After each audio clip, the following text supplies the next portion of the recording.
Salut tout le monde, cette vidéo sera consacrée à des pistes pour poursuivre les études tranquillement au temps du coronavirus.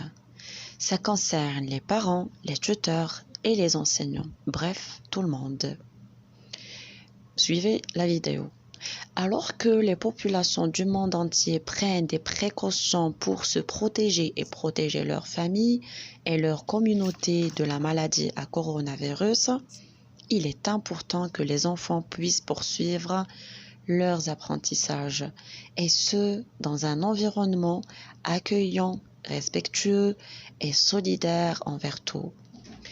Tous les systèmes scolaires ont une même mission, c'est surmonter la crise des apprentissages et trouver la parade face à la pandémie qui sévit. Aujourd'hui, l'enjeu est de limiter au mieux les répercussions sur les apprentissages et la scolarité, mais aussi de s'appuyer sur cette expérience pour progresser plus rapidement ensuite. L'objectif est double: gérer la crise actuelle et réfléchir à la manière dont les systèmes éducatifs peuvent se redresser plus vigoureusement. Alors la tâche est partagée entre les enseignants et les familles. Commençons par le rôle des enseignants.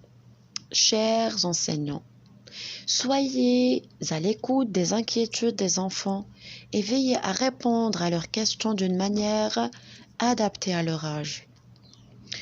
Concentrez-vous sur les bons comportements sanitaires, tels que se couvrir la bouche et le nez avec le pli du coude en cas de toux et d'éternuement et se laver les mains. Expliquez aux élèves le concept d'éloignement social, se tenir à plus grande distance de leurs amis, éviter la foule, ne pas toucher les autres si ce n'est pas nécessaire, etc. Un autre point, aider les enfants à acquérir des notions de base en matière de prévention et de contrôle des maladies. Rappelez aux élèves qu'ils peuvent expliquer à leur famille les comportements sanitaires à adopter. Un dernier point qui concerne les enseignants, c'est qu'il faut discuter des différentes réactions qu'ils pourraient avoir à ce sujet et expliquer-leur que de telles réactions sont normales face à une situation d'urgence. Passons maintenant au rôle des familles. Chères familles, il est important de faire preuve de calme et de prendre l'initiative lors de vos conversations avec votre enfant. Faites le point avec lui pour savoir comment il va. Ses émotions vont évoluer constamment et vous devez le rassurer sur le fait que c'est normal. Les activités créatives telles que les jeux et les dessins peuvent encourager les enfants à s'exprimer et à parler de tous les sentiments négatifs qu'ils pourraient ressentir, tels que la colère, la peur ou la tristesse, et ce, dans un cadre sûr et bienveillant. Un dernier point, chers parents, chers tuteurs aussi, les enfants absorbent souvent les émotions des adultes de leur entourage proche, y compris de leurs parents et de leurs enseignants.